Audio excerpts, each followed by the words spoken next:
දවසක් තරුණ පුතෙක්ට සිද්ධ වුණා හරිම භයානක කටුපඳුරු පිරුණු කැලෑවක් මැදින් යන්න. එයා හරි වේගෙන් බයක් නැතුව ඉස්සරහට ගියා. පුදුමේ කියන්නේ කිසිම කටුවක් එයාට ඇනුනේ නැහැ.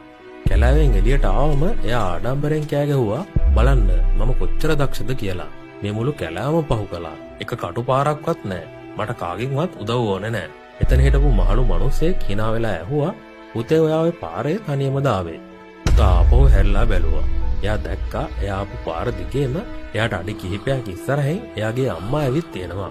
එයා තමයි අත් දෙකෙන්ම කටුවතු ඈත් කරලා පුතාට පාර හැදුවේ. අම්මාගේ අත් දෙකම කටු වලට හීරිලා ලේ ගලනවා.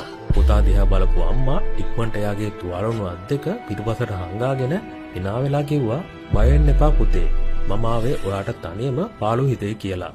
ඔයාගේ ජයග්‍රහණ පිටුපස තියෙන්නේ අම්මාගේ නොපෙනෙන කඳුළු. එය Tamanගේ ලේ වලින් ඔයාගේ පාරේ කටු මැකුවා වෙන්න පුළුවන්. ඇය ජීවත් වෙන්නකම් ඇයට ආදරය කරන්න. මක්නිසාදයක් ඒ ආදරය වගේ තවත් ආදරයක් මේ ලෝකේ කොහෙවත් ඔබට හමු නොවනු ඇත.